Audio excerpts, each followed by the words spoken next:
Meus queridos irmãos, irmãs e amigos de todo o mundo, busco humildemente sua compreensão e o auxílio do Espírito do Pai ao falar a vocês nesta manhã.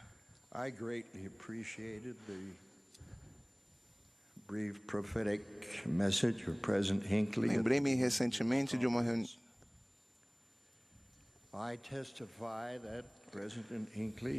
Eu testifico que o presidente Hinckley é o nosso profeta, que grandemente gosta de guiar a igreja através do nosso Salvador Jesus Cristo. Eu lembrei-me recentemente de uma reunião histórica em Jerusalém, há 17 anos, sobre o arrendamento do terreno onde o Centro de Jerusalém da Universidade Brigham Young para estudos do Oriente Médio foi depois construído. Antes que este arrendamento pudesse ser assinado, o presidente Asa Taft Benson e o elder Jeffrey R. Holland, na época presidente da Universidade Brigham Young, concordaram com o governo israelense, em nome da Universidade Brigham Young, de que não haveria proselitismo em Israel. Até onde sabemos, a igreja e a BYU vem mantendo precisamente esse compromisso de não proselitismo.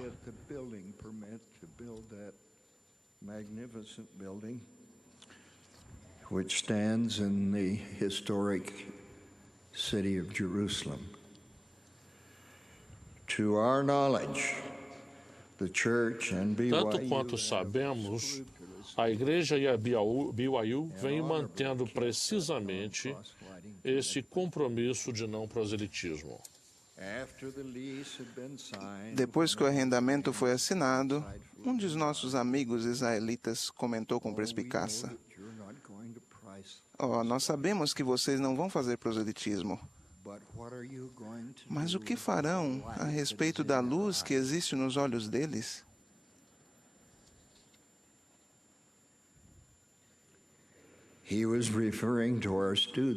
Referindo-se aos nossos alunos que estudavam em Israel. Qual era essa luz nos olhos deles que era tão óbvia para o meu amigo? O próprio Senhor dá a resposta. E a luz que brilha, que vos ilumina, vem por meio daquele que ilumina vossos olhos. E é a mesma luz que vivifica vosso entendimento. De onde veio essa luz? Novamente o Senhor dá a resposta. Eu sou a verdadeira luz, que ilumina todo homem que vem ao mundo. O Senhor é a verdadeira luz, e o Espírito ilumina todo homem no mundo que dá ouvidos à sua voz.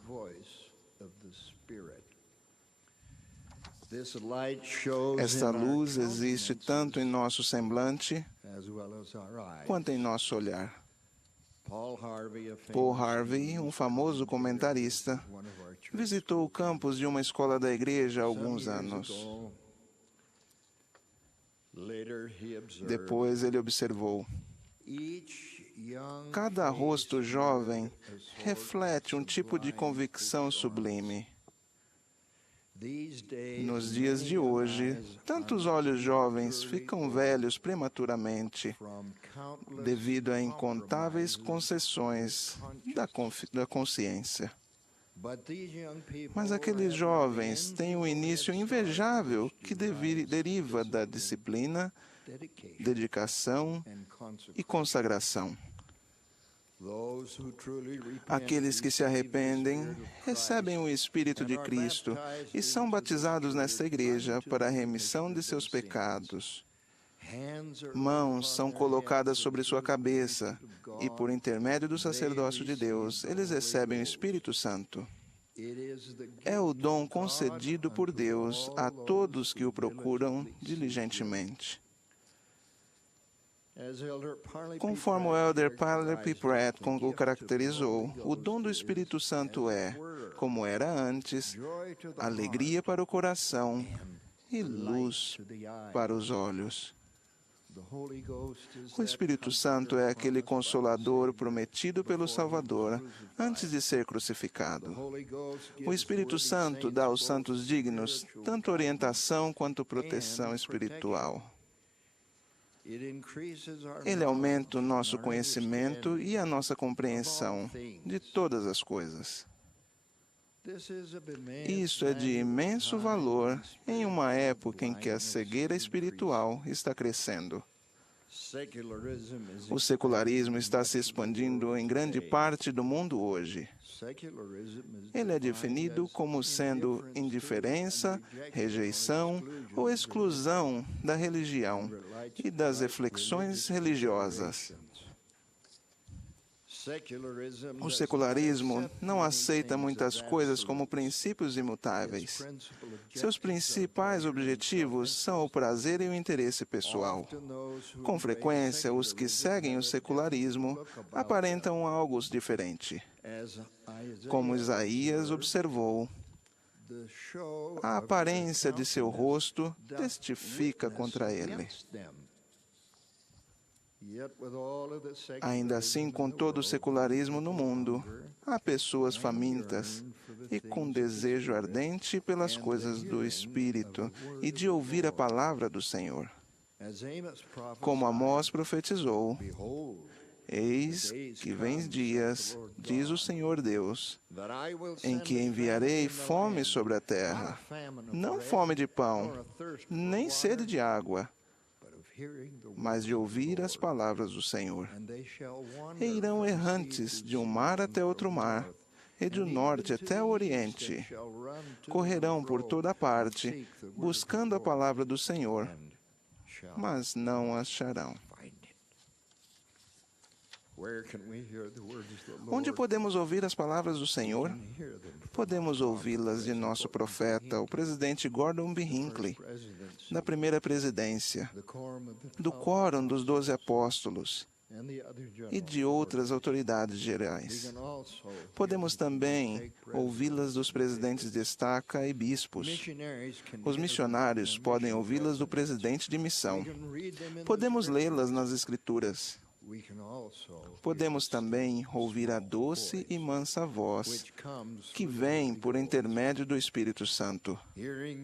Ouvir as palavras do Senhor nos tira da cegueira espiritual para a sua maravilhosa luz.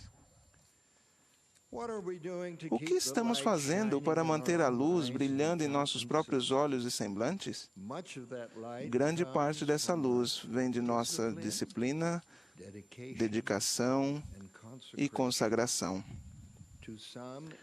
Há alguns princípios importantes e imutáveis. O mais importante desses princípios imutáveis é que existe um Deus que é o Pai de nossa alma, a quem prestamos contas de nossas ações. Segundo, que Jesus Cristo é o Cristo, nosso Salvador e Redentor. Terceiro, que o grande plano de felicidade exige obediência aos mandamentos de Deus. Quarto, que o maior dom de Deus é a vida eterna. Outras bênçãos aumentam a luz de nossos olhos. São os dons do Espírito que vêm do Salvador. Alegria, felicidade, realização e paz são dons do Espírito que fluem do poder do Espírito Santo. Em termos de felicidade aqui e nas eternidades, muitas de nossas crenças são extremamente impressionantes. Elas são assombrosas e algumas delas são exclusivas de nossa religião.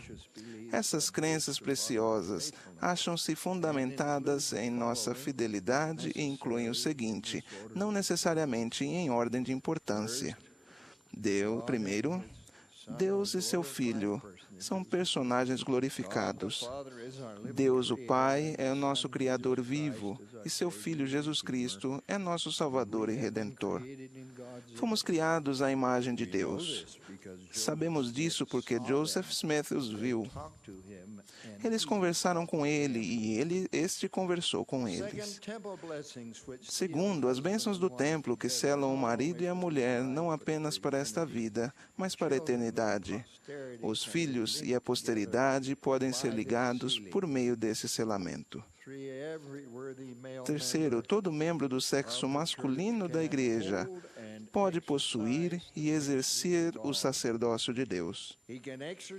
Ele pode exercer essa divina autoridade em sua família e na igreja quando chamado por alguém que possua autoridade. Quarto, sagradas escrituras adicionais incluem o Livro de Mórmon, Doutrina e Convênios e a Pérola de Grande Valor. Quinto, apóstolos e profetas vivos falam a palavra de Deus em nossos dias, sob a direção do presidente Gordon B. Hinckley, que é o profeta, vidente e revelador, a fonte de revelação contínua em nossa época. 6. O dom do Espírito Santo está à disposição de todos os membros. Quando foi perguntado ao profeta Joseph Smith em que a igreja Sud se diferia das outras religiões da época, ele respondeu que diferíamos na imposição das mãos e que todas essas considerações estavam contidas no dom do Espírito Santo. Sétimo, a nobreza do sexo feminino. As mulheres são exatamente iguais aos homens diante do Senhor. Por natureza, os papéis das mulheres diferem dos papéis dos homens. Este conhecimento veio com a restauração do Evangelho na plenitude dos tempos, com o reconhecimento de que as mulheres são investidas com as grandes responsabilidades da maternidade e da educação. Mais oportunidades foram dadas às mulheres a partir de 1842, quando o profeta Joseph Smith, em nome de Deus, virou a chave em benefício delas do que desde o início da humanidade na Terra. Alguns anos atrás, Constance, uma estudante de enfermagem, foi designada para tentar ajudar uma mulher que machucara a perna em um acidente. A mulher recusara atendimento médico porque tivera uma experiência negativa com alguém no hospital. Ela estava com medo e tornara-se, de certa forma, uma reclusa. A primeira vez que Constance foi visitá-la, a mulher ferida mandou que saísse. Na segunda tentativa, permitiu que Constance entrasse. A esse tempo, a perna da mulher estava coberta com feridas abertas e parte da pele estava necrosando, mas ela ainda não queria ser tratada. Constance viu que chegara a hora de orar e, em uns 2 dias, a resposta chegou. Ela levou um pouco de peróxido de hidrogênio consigo na visita seguinte. Como era indolor, a senhora idosa permitiu que passasse na perna. Elas então conversaram a respeito de um tratamento mais sério no hospital. Constance garantiu a ela que o hospital faria com que sua internação fosse o mais agradável possível. Em um ou 2 dias, a mulher criou coragem para ir para o hospital. Quando Constance visitou-a, a mulher sorriu quando disse: "Você me convenceu." Então, inesperadamente, perguntou a Constance: "A que religião você pertence?" Constance contou-lhe que era membro da Igreja de Jesus Cristo dos Santos dos Últimos Dias. A mulher disse: "Eu sabia. Eu sabia que você fora enviada para mim desde o primeiro dia que a vi. Havia uma luz no seu rosto que eu havia notado em outras pessoas de sua religião. E eu tinha que confiar em você."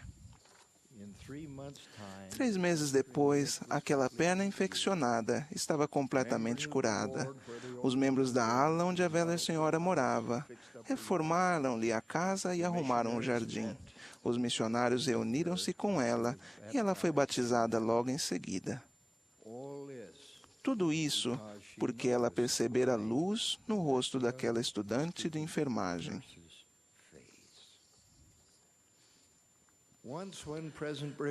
Certa vez perguntaram ao presidente Brigham Young por que às vezes somos deixados sozinhos e frequentemente tristes. Sua resposta foi que o homem precisa aprender a agir como um ser independente, para ver o que ele faria para tentar sua independência, para ser digno na escuridão. Isso se torna mais fácil quando vemos a luz do Evangelho irradiando de pessoas iluminadas. O serviço nesta igreja é uma bênção maravilhosa e o privilégio que leva a luz aos nossos olhos e ao nosso semblante. Como o Salvador recomendou, fazei brilhar vossa luz diante deste povo, de tal forma que vejam as vossas boas obras e glorifiquem a vosso Pai, que está nos céus. As palavras não conseguem expressar as bênçãos que vêm a nós por meio do serviço nesta igreja. O Senhor promete que, se magnificarmos nossos chamados, encontraremos felicidade e alegria. Alma pergunta se recebemos sua imagem em nosso semblante. Uma luz sagrada vem a nossos olhos e ao nosso semblante quando temos um relacionamento especial com nosso amado Pai Celestial e com seu Filho, nosso Salvador e Redentor. Com esse relacionamento, nosso rosto refletirá essa convicção sublime de que Ele vive. Presto meu testemunho pessoal da divindade desta obra sagrada na qual estamos envolvidos. Testemunhos são recebidos através de revelação. Essa revelação que leva ao testemunho veio ao meu coração quando eu era um garotinho. Não lembro de qualquer acontecimento específico que tenha inspirado essa revelação confirmadora. Parecia apenas que sempre fizera parte de minha consciência. Sou grato por esse conhecimento comprovador que torna possível lidar com as dificuldades da vida que vêm a todos nós. Estamos e continuaremos a ser emocionalmente influenciados pelas mensagens testificadoras das autoridades gerais e das irmãs nessa conferência. Acredito que essa experiência confirmadora deve relacionar-se a vocês. Vocês podem muito bem receber a afirmação de que o que for dito é verdadeiro. Brigham Young ensinou, não apenas os santos que estão presentes, mas aqueles de toda nação, continente ou ilha que vivem a religião ensinada por nosso Salvador e seus apóstolos, e também por Joseph Smith, também prestam o mesmo testemunho. Seus olhos foram iluminados pelo Espírito e por Deus, e eles veem da mesma forma que nós. Seu coração foi iluminado, e eles sentem e compreendem da mesma forma. Sei com todo o meu coração e minha alma que Deus vive. Acredito que Ele iluminará a nossa vida com seu amor por cada um de nós, se nos esforçarmos por ser dignos deste amor. No sagrado nome de Jesus Cristo. Amém.